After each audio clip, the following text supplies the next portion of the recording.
जो आपको ये क्वेश्चन दिखाई दे रहा है नीचे, इस क्वेश्चन में आपको कैश फ्रॉम ऑपरेशन निकालना है। सबसे ऊपर दे रखा है net profit is 10,000 after providing for depreciation 2,000। आपको 10,000 रुपये का नेट प्रॉफिट दे रखा है, और ये जो क्वेश्चन में जो नेट प्रॉफिट दे रखा है ये नेट प्रॉफिट बिफोर टैक्स है।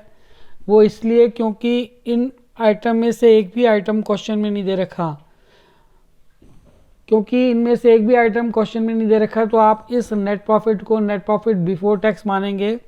और यहाँ इस क्वेश्चन में वर्किंग नोट की कोई ज़रूरत नहीं है, क्योंकि आपको नेट प्रॉफिट बिफोर टैक्स नहीं निकालना, वो पहले से ही गिवन है।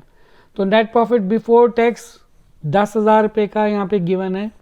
इसमें हम ऐड करेंगे नॉन ऑपरेटिंग एक्सपेंसेस, जो कि डेप्रीशिएशन है 2,000 रुपये का। 10,000 में डेप्रीशिएशन 2,000 ऐड किया तो 12,000 आ गया, ठीक है।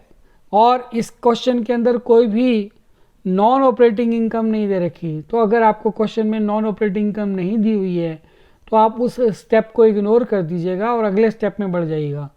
तो ये वाला जो प्रॉफिट है वो आपको बोलेंगे, उस प्रॉफिट को बोलेंगे हम लोग operating profit before change in working capital, 12,000 रुपये।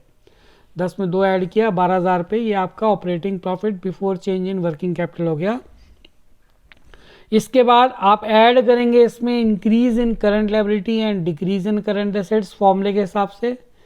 यहाँ पे कौन कौन से करंट लायबिलिटी इंक्रीज हो रही है, देखिए सबसे पहले आपको एक्सपेंसेस पेबल गिवन है। आप देखिए नीचे की तरफ एक्सपेंसेस पेबल प्रीवियस ईयर में 1,000 का था, करंट ईयर में 1,500 का हो गया, यानी एक्सपेंसेस पेबल 500 से इंक्रीज हुए हैं। और करंट लायबिलिटी है, क्योंकि एक्सपेंसेस पेबल और करंट लायबिलिटी जब इंक्रीज होती है तो हम उसको प्लस करते हैं, तो आप इसको प्लस कर देंगे। प्रोविज़न फॉर बैड डेट्स या प्रोविज़न फॉर डाउटफुल डेट भी करंट लायबिलिटी है। देखिए ऊपर से सेकेंड नंबर में प्रीवियस ईयर में 1,000 का था, फिर नेक्स्ट करंट ईयर में 1,200 का हो गया, बढ़कर 200 रुपये से प्रोविज़न फॉर बैड डेट बढ़ गया, क्योंकि ये भी करंट लायबिलिटी है और ये बढ़ रही है, तो इसको अभी आप ऐड कर देंगे।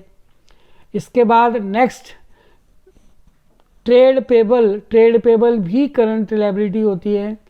प्रीवियस ईयर में 13,000 का था और करंट ईयर में ट्रेड पेबल बढ़ के 15,000 का हो गया, तो ट्रेड पेबल 2,000 से बढ़ गया, करंट लायबिलिटी बढ़ गई तो प्लस करना है 2,000 रुपये को भी। अगला आइटम है प्रीपेड एक्सपेंसेस करंट एसेट्स होती है। प्रीवियस ईयर में प्रीपेड एक्सपेंसेस 2,000 की थी, करंट ईयर में कम होके 1,000 की रह गई, तो यानी प्रीपेड एक्सपेंसेस 1,000 से कम हो गई। और प्रीपेड एक्सपेंसेस करंट एसेट्स होती है, करंट एसेट्स अगर कम हो रही है तो आप ऐड करेंगे, तो प्रीपेड एक्सपेंसेस 1,000 को आप ऐड कर देंगे। टोटल यहाँ लिख देंगे इसका 3,700 आएगा। 12,000 में 3,700 ऐड कर देंगे तो 15,700। इसके बाद हम लोग माइनस क्या करते हैं, increase in current assets and decrease in current liability. तो इसमें देखिए कौन कौन सी आइटम है। सबसे पहले एक्रूड इनकम आपको पता है ये आपकी करंट एसेट्स है, और इस क्वेश्चन में देखिए एक्रूड इनकम नीचे से थर्ड आइटम चेक करिए। एक्रूड इनकम प्रीवियस ईयर में 3,000 की थी, करंट ईयर में 4,000 की हो गई, यानी कि एक्रूड इनकम बढ़ गई 1,000 से। और एक्रूड इनकम करंट एसेट्स है, और अगर करंट एसेट्स बढ़ती है तो माइनस करते हैं, तो इस 1,000 को आप माइनस कर देंगे। इन्वेंट्री भी करंट एसेट्स है, और क्वेश्चन में देखिए इन्वेंट्री यहाँ पर प्रीवियस ईयर में 5,000 की थी और करंट ईयर में बढ़कर वो 8,000 की हो गई, यानी इन्वेंट्री 3,000 से बढ़ गई। और अगर इन्वेंट्री 3,000 से बढ़ गई तो क्योंकि ये करंट एसेट्स है, इन्वेंट्री स्टॉक को बोलते हैं हम लोग, स्टॉक बोल दो या इन्वेंट्री बोल दो एक ही बात है। और क्योंकि इन्वेंट्री बढ़ रही है, करंट एसेट्स जब बढ़ती है तो माइनस करते हैं, तो आप इन्वेंट्री को भी 3,000 से माइनस कर देंगे। इसके बाद अगला आइटम है other current assets. Other current assets देखो हेडिंग दे रखी है ऊपर से 5वां आइटम। प्रीवियस ईयर में 10,000 का और करंट ईयर में बढ़कर वो 12,000 का हो गया। करंट एसेट्स जब बढ़ती है तो माइनस करते हैं, तो अदर करंट एसेट्स 2,000 को भी आप माइनस कर देंगे बच्चों। इसके बाद आगे चलते हैं ट्रेड रिसीवेबल। यहाँ पर क्वेश्चन में सबसे ऊपर दे रखा है, प्रीवियस ईयर में था 14,000 का, करंट ईयर में बढ़ के 15,000 का हो गया, 1,000 से बढ़ गया। ट्रेड रिसीवेबल करंट असेट्स है, करंट असेट्स जब बढ़ती है तो माइनस होती है, तो 1,000 से इसको भी माइनस कर देंगे। और आखिरी item income received in advance, ये आपकी लायबिलिटी होती है। और लायबिलिटी यहाँ पर देखो प्रीवियस ईयर में इनकम रिसीव्ड इन एडवांस 2,000 की थी, करंट ईयर में कम होके 1,000 की हो गई। तो करंट लायबिलिटी क्योंकि कम हो रही है 1,000 से, और decrease in current liability minus करते हैं तो 1,000 माइनस कर देंगे। फिर आप सबको ऐड करेंगे, 3 2 5 2 7 3 2 5 2 7 8, 8,000 पे आएगा। माइनस कर दीजिएगा 7,700, ये आपका आएगा कैश फ्रॉम ऑपरेटिंग एक्टिविटी।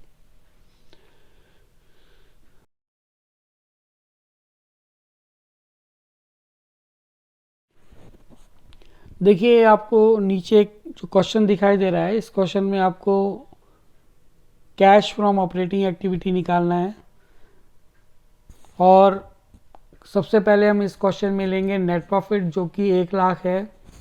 और क्वेश्चन में लिखा हुआ है net profit after charging depreciation of ₹20,000 on assets and transfer to general of ₹30,000।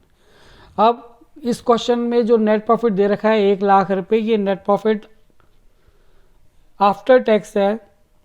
क्योंकि इस क्वेश्चन में जनरल रिजर्व दे रखा है, तो मैंने अब बताया था कि इनमें से अगर कोई भी आइटम क्वेश्चन में अगर गिवन है तो आप ये समझ लीजिएगा कि आपका जो भी नेट प्रॉफिट है वो नेट प्रॉफिट आफ्टर टैक्स है। क्योंकि इस क्वेश्चन में जनरल रिजर्व दे रखा है तो आप इस नेट प्रॉफिट को नेट प्रॉफिट आफ्टर टैक्स मानेंगे। और वर्किंग नोट में आपको दिखाना है net profit after tax 1 lakh रुपए क्वेश्चन में गिवन है, देखिए ऊपर 1 लाख रुपए। और इसमें हम ऐड करेंगे जनरल रिजर्व। जनरल रिजर्व हमारा यहाँ पे क्वेश्चन में गिवन है 30,000 का, सेकंड लाइन में देखिएगा 30,000 का। जब आप इसको ऐड करेंगे 1,30,000 रुपये, यह आपका आएगा नेट प्रॉफिट बिफोर टैक्स। इस नेट प्रॉफिट बिफोर टैक्स को हम यहाँ ले लेंगे कैश फ्रॉम ऑपरेशन निकालने के लिए। On the top net profit before tax 1,30,000। इसमें हम देखिए सबसे पहले फॉर्मूले के हिसाब से ऐड करते हैं non operating expenses and losses. Non operating expenses में यहाँ पे एक तो आपको डेप्रीसिएशन दे रखा है 20,000, पहली लाइन में 20,000 रुपये का डेप्रीसिएशन ले लेंगे। और दूसरी लाइन में गुडविल रिटर्न ऑफ दे रखा है, गुडविल अमोर्टाइज्ड 7,000। तो दोनों को आप जब आप ऐड करेंगे तो 27,000 यहाँ लिखेंगे और टोटल करके आप डाल देंगे 1,57,000। नेक्स्ट स्टेप में हम लोग नॉन ऑपरेटिंग इनकम माइनस करते हैं। और नॉन ऑपरेटिंग इनकम इस क्वेश्चन में दे रखी है gain on sale of machinery, जो कि 3,000 रुपये की है। देखिए लास्ट की लाइन में आप देखेंगे थर्ड लाइन में sale of machinery was, gain on sale of machinery was 3,000। इसको आप लेस कर देंगे क्योंकि ये नॉन ऑपरेटिंग इनकम है। लेस करने के बाद वो आएगा 1,54,000। ये आपका हो गया operating profit before change in working capital 1,54,000। इसके बाद हम आगे ऐड करेंगे increase in current liability and decrease in current assets, और माइनस करेंगे increase in current assets and decrease in current liability. ठीक है, तो यहाँ पर ट्रेड पेबल्स के बारे में यहाँ लिखा हुआ है क्वेश्चन में, ये लास्ट से तीसरी लाइन ऊपर देखिएगा लिखा हुआ है trade payable increased by 6,000। Trade payable increase हो रहे हैं 6,000 से। ट्रेड पेबल करंट लायबिलिटी है, और अगर करंट लायबिलिटी इंक्रीज होती है तो हम ऐड करते हैं, तो हम ट्रेड पेबल को ऐड कर देंगे 6,000 से। इसके बाद हम प्रीपेड एक्सपेंसेस गिवन है क्वेश्चन में, प्रीपेड एक्सपेंसेस 200 रुपये के गिवन है। तो यहाँ पर नीचे से दूसरी लाइन में देखिए prepaid expenses increased by 200। Prepaid expenses current assets है, और मैंने बताया कि जब करंट असेट्स इंक्रीज हो रही है तो आप उसको लेस करेंगे, तो हम यहाँ 200 रुपये लेस कर देंगे। ठीक है, इसके बाद आपको दे रखे हैं ट्रेड रिसीवेबल्स।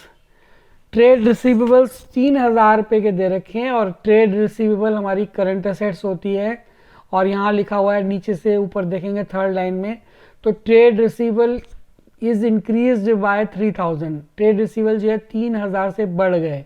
करंट असेट्स जब बढ़ती है तो माइनस होती है, क्योंकि ट्रेड रिसीवेबल करंट असेट्स है तो हम इसको भी माइनस कर देंगे। और आउटस्टैंडिंग एक्सपेंसेस हमारी करंट लायबिलिटी है, और आउटस्टैंडिंग एक्सपेंसेस देखिए लास्ट लाइन में लिखा हुआ है कि इट इज़ डिक्रीज बाय 2000 से डिक्रीज हुआ है। और जब मैंने बताया कि करंट लायबिलिटी डिक्रीज होती है तो हम माइनस करते हैं, तो इसको भी आप माइनस कर देंगे। 3 और 2 5, 5200 यहाँ पे आप ब्रैकेट में दिखाएंगे, क्योंकि तीनों को हमने माइनस करना है। जिस भी चीज़ को माइनस करना होता है अकाउंट्स में नेगेटिव फिगर को ब्रैकेट में दिखाते हैं। माइनस करने के बाद जो आपका आंसर आएगा वो आएगा कैश फ्रॉम ऑपरेटिंग एक्टिविटी।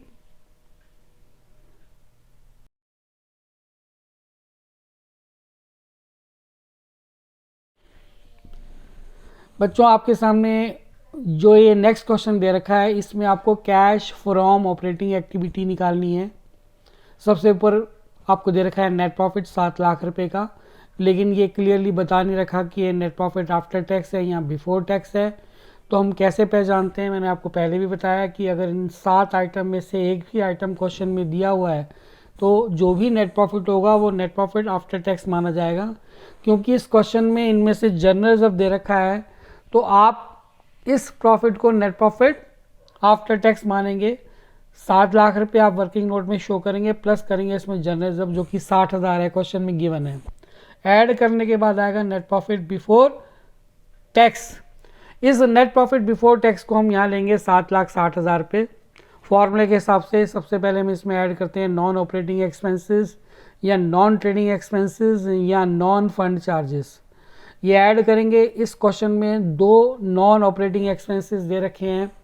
पहला दे रखा है डेप्रीसिएशन ऑन फिक्स असेट्स, और डेप्रीसिएशन ऑन फिक्स असेट्स दे रखा है, आप देखिए ध्यान से, सबसे ऊपर 40,000 रुपये का।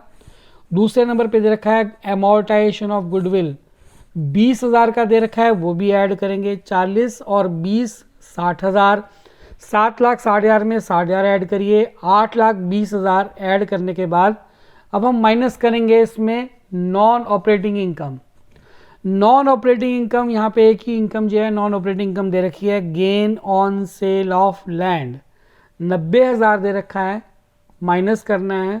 अकाउंट्स में जो भी चीज़ माइनस करनी होती है उसको हम ब्रैकेट में शो करते हैं। तो 90,000 रुपये हम यहाँ लेंगे, इसमें से जब आप माइनस करेंगे तो 7,30,000 आ जाएगा। ये आपका आ गया operating profit before change in working capital.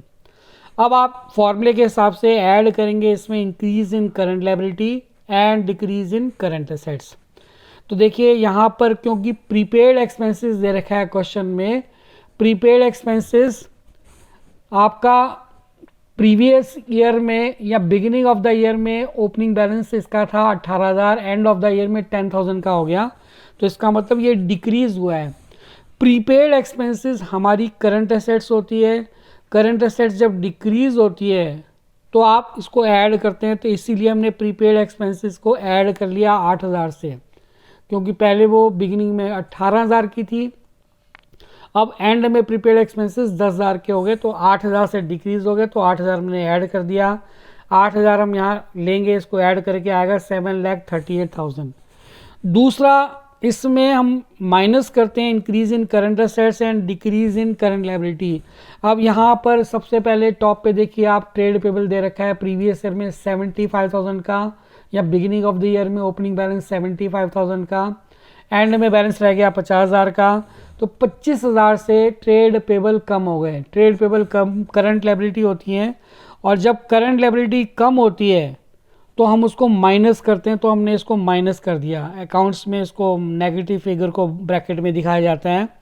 और इसके बाद आएगा ट्रेड रिसीवेबल्स, करंट एसेट्स होती हैं, और करंट एसेट्स होने के कारण देखिए प्रीवियस ईयर में ये 60,000 का दे रखा है करंट एसेट्स है, प्रीवियस ईयर में आप ध्यान से देखिए 60,000 का दे रखा है ओपनिंग बैलेंस, और एंड ऑफ द ईयर में यानी क्लोजिंग बैलेंस 75,000 का दे रखा है।